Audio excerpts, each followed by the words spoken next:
سعدی بەێ کاکازاد وتی 50 تۆپ مالەوە بۆ بنێرە باشە؟ باشە باش 500 دلار خێرەکە بیخە لایەکی نەوەک بێژن پەنێتری و پێبات. بەخوا لە قسەی خۆت ناکەوی بێدەنگ.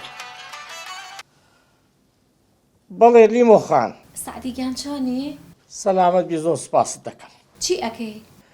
وەڵات چی دەکەم خەریکی ئیشێمە دەمویست بێمە ماڵتان بەڵام هەندێک ئیشم ماتە پێشی لەوانەیە ئەو شەو نەتوانم بێمە ماڵتان.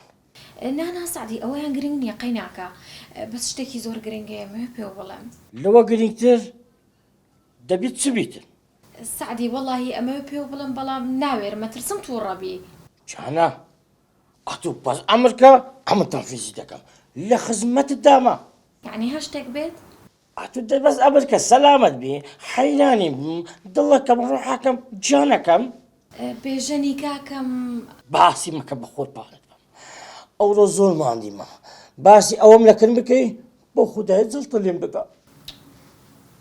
سعدی تا ئاخر نابێت ئاوا شتێکی ئەمە پێ بڵم بەس بە تۆش حل ئەکرێ.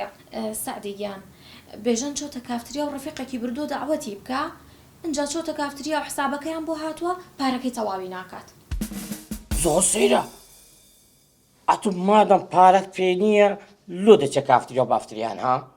دە سعدی نازانم میتر بەڵام میتر ئەوەیە من بۆیە تەلەفۆنم بۆ تۆ کرد تۆ بچی حسابەکەی بۆ بیت چکە پارەکەی تەواوی ناکات.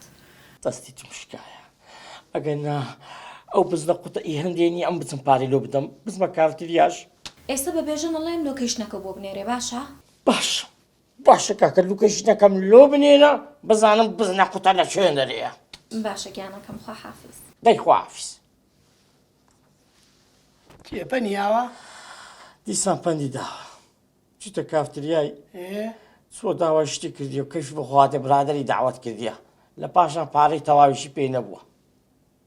کە پارەی پێ نییە بۆ برادر باڵنەکە بە هەر خۆی بچوایە. تازە دقیق پێشتا بژۆ حیوارە بگوت باش بەس قسەی من دووبارە دەکەی وەزانی دەڕۆم ئێستاکە ئاگا لە دوکانەکەی بی باشە؟